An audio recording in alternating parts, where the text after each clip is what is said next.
Om Namo Devaya, Om Namo Bhagavate Vasudevaya. Hare Krishna, dear devotees, thank you very much for joining today. So, we'd like to seek the blessings of Radha Krishna, Radha Madhav, Radha Shyamsundar, Krishna Balaram, Bonitai, Srila Prabhupada, Guru Maharaj, assembled devotees, so that we continue with the Srimad Bhagavatam, 11th canto and 19th chapter. This is a verse from last chapter, verse number 18. Karmanam parinamitvad arinjyat amangalam vipashinashwaram pashed adrishtam apidrishtavat. Translation: an intelligent person should see that any material activity is subject to constant transformation, that even on the planet of Lord Brahma, there is thus simply unhappiness. Indeed, a wise man can understand that just as all that he has seen is temporary, similarly, all things within the universe have a beginning and an end. Some people argue that, how do you know I'm going to die? Well, your father's died, hasn't he? Your mother has died. Your grandfather has died. Your grandmother has died. Why do you think you're going to live forever? So it's a little illogical. This chapter is named The Perfection of Spiritual Knowledge, and it describes how those who practice speculative knowledge eventually give up their method, whereas the pure devotees remain engaged in devotional service eternally. Also described are the different practices of yogis, beginning with yama. So Sri Krishna states to Uddhav, one who is actually wise, who knows the truth of the self and possesses transcendental insight, rejects this world of duality and the so-called knowledge meant for facilitating enjoyment of it. So this world is full of good or bad, cold or heat, auspicious, inauspicious, fame, infamy. It's full of it. But it's very temporary. And therefore it's not real. It comes and goes. So the devotee instead engages himself in trying to satisfy the Supreme Personality of Godhead, the Master of all. This is pure Bhakti Yoga. So the devotee doesn't mind so much about the different things going around this in this world, because he's focused on the Supreme Lord. He's focused on his guru's instructions. Transcendental knowledge is greater than such ordinary pious activities as performing austerities, visiting holy places, chanting silent prayers, giving in charity, or other pious activities. So all of those things are good, to visit the holy places and chanting prayers, giving charity, all auspicious. But ultimately, getting transcendental knowledge helps us. It's a sword that cuts through our existence in this world. Through this knowledge, one can understand one's actual self. Then, advancing after gaining knowledge, one should worship me, Krishna, in the mood of loving devotion. Thus, pure devotional service is greater than even knowledge. So knowledge takes you so far, and it's great to have knowledge. But if it does not transform into wisdom or bhakti, then what's the use of the knowledge? Now, how is it possible, therefore, that the various stages of the body, namely birth, growth, reproduction, maintenance, dwindling, and death, can have any relationship to the eternal self? The body exists merely as at the present moment. This is a really interesting point that Krishna makes. So then Uddhav asks, the living entity who has fallen into this dark hole of material existence, where the snake of time has bitten him, in spite of such abominable condition, this living entity still has so much desire to enjoy this insignificant material happiness. For one who is tormented on the terrible path of birth and death and is constantly overwhelmed by the threefold miseries, what is the process of knowledge which automatically brings detachment and eventually loving devotional service unto the Lord. Very, very nice question. He's asking for us, our benefit. So how can we get out of this? How do we get this knowledge to get out of this crazy situation that we're in?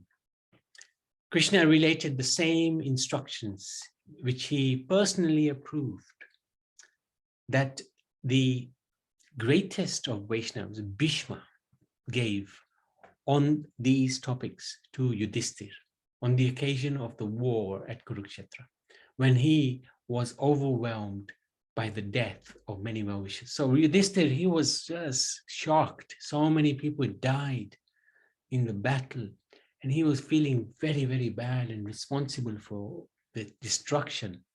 He went to Bhishma to get solace and knowledge, and Bhishma gave him knowledge. Krishna was present at that time, and he approved what Bhishma said. When one sees beyond the 28 separate material elements to see the cause itself, the Supreme Lord, this is called Vigyan, or self-realization. So what are these 28 separated material elements? 4 are material nature, us, the soul, Mahatattva, and the false ego. Mahatattva is the total sum of material nature. Then there's the 5 objects of sense perception: sound, touch, form, taste, aroma. Then there's the 5 working senses: voice, hands, legs, anus, genitals. Then there's the 5 working senses, knowledge acquiring senses: ears, touch, eyes, tongue, nostrils. And then there's the mind. Then there's the 5 elements: earth, water, the gross elements: earth, water, fire, air, ether. And then finally the 3 modes of material nature. So these can consist of the 28. So 9, 14, 19, 20, 25, 28. One can understand the temporary insubstantial situation of the material world, by which one can become detached from this world, from the 4 types of evidence. So there's four evidences around. Vedic knowledge is one source, direct experience, what we see, transcendental wisdom, and then there's the logical induction from the duality of this world. Intelligent person should see that any material activity is subject to constant transformation, constant change. There is thus simply unhappiness. The supreme process for achieving loving devotional service unto Krishna is as follows. So he's explaining this. Having firm faith in the blissful narrations of my pastimes. So when we hear the pastimes of the Lord, we believe them. Constantly chanting of my glories. Unwavering attachment to ceremonial worship of himself. Praising Krishna through beautiful hymns and great respect for his bhakti. Offering obeisances with the entire body, performing first-class worship of devotees. Consciousness of me in all living entities. Offering of ordinary bodily activities in my devotional service. Use of words to describe my qualities. Offering the mind to me in rejection of all material desires. Giving up wealth for my devotional service. So giving charity to the temples, for example. Renouncing material sense gratification and happiness. Performing all desirable activities such as charity, sacrifice, chanting, vows and austerities with the purpose of achieving Krishna. When Krishna explained that detachment is complete disinterest in the objects of material sense gratification, and opulence is the 8 mystic perfections such as anima siddhi, Uddhav asked many questions. So now he asks question after question after question. And it's really good because these questions are for us. How many types of disciplinary regulations are there? So the answer is as follows. There's non-violence, truthfulness. So these are things that we have to try to put into our lives. not coveting or stealing property of others, detachment, humility, freedom from possessiveness, trust in the principles of religion, celibacy, silence, steadiness, forgiveness, and fearfulness. So Krishna's answered. This is how he answers the question. How many? So next question. How many and what are the regular daily duties? Niyam. What are the different niyams?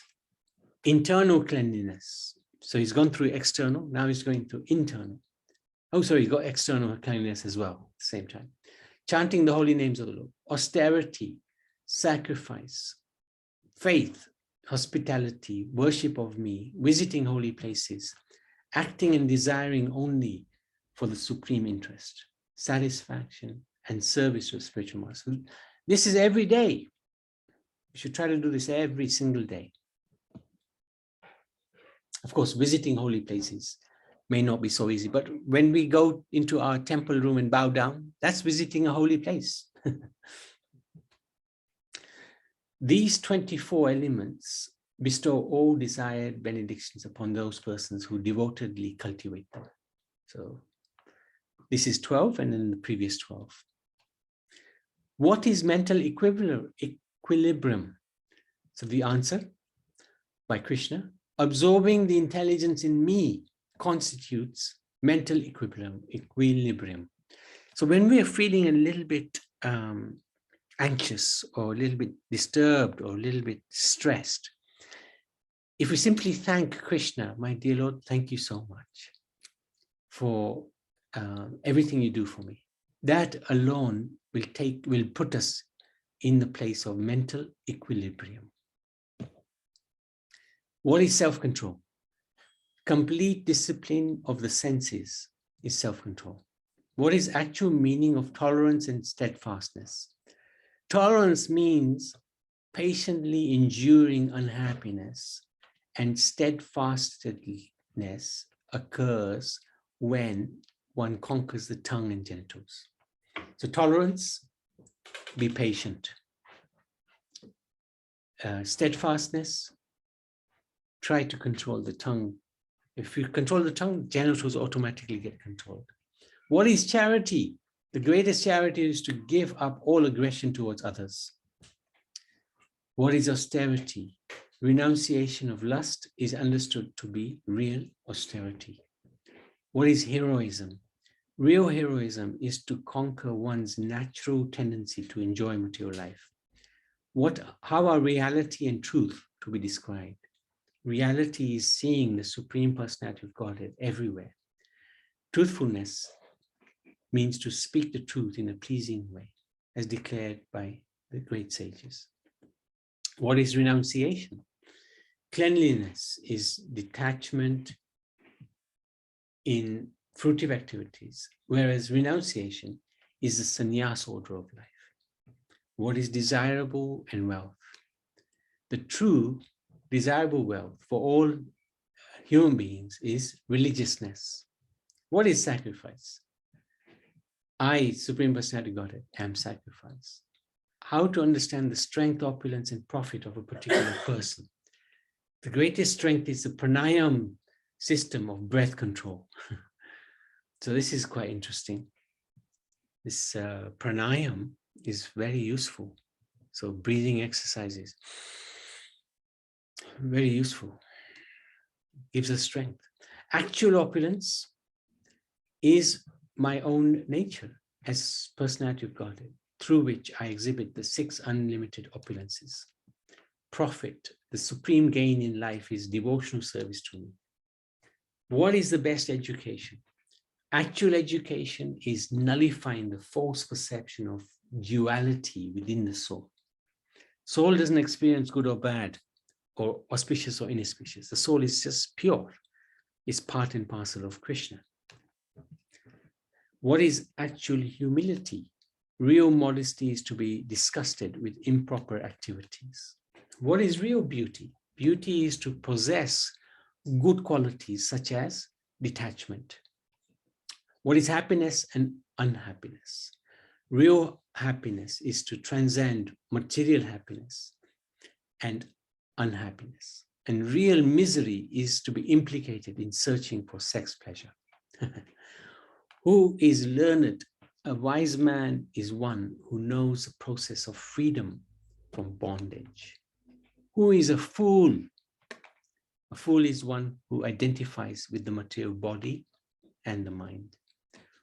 What are the true and false paths in life? The real path in life is that which leads to me, and the wrong path is sense gratification by which consciousness is bewildered. What is heaven and hell? Actual heaven is a predominance of the mode of goodness, whereas hell is a predominance of ignorance. Who is indeed a true friend? I am everyone's true friend, acting as the spiritual master of the entire universe. What is one's home? One's home is the human body.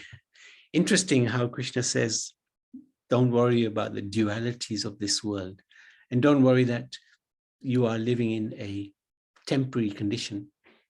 When he's asked, what is home? He says, one's home is the human body. So we have to be realistic in our spirituality. We are living in this human body. We just utilize it in a way that will help us progress towards the Supreme Lord. Who is a rich man? One who is enriched with good qualities is actually said to be rich. Who is a poor man? One who is unsatisfied in life is actually poor. Very interesting answer. Who is satisfied in this world? Not many people. There's always something that's disturbing us. But if something is disturbing us, we should understand. If it's not going to our plan, that means it's Krishna's plan. And Krishna's plan is better than our plan. It doesn't mean we just sit back and don't do anything. We don't have that right either. And that's why we're very fortunate. When we have a spiritual master, there's a lot of guidance that comes from the Guru. So even if we are not fulfilled, if we are obeying or fulfilling the order of the spiritual master, it's a success. It's an absolute success. If we're trying our best. Who is wretched? Wretched person is one who cannot control his senses, who is an actual controller. Whereas one who is not attached to sense gratification is a real controller. So, a lot of questions, a lot of answers. And then he says, Dasudev, I have elucidated all of the matters about which you inquired. There is no need for a more elaborate description of these good and bad qualities, since to constantly see good and bad is itself a bad quality. The best quality is to transcend material good and evil. So this is another extraordinary chapter, chapter 19. Want to try to read and study, actually, because there's so much in there, so much nectar the Lord gives. So many wonderful questions Uddhav is asking as well. So, Pawaben, anything you'd like to share? You're muted.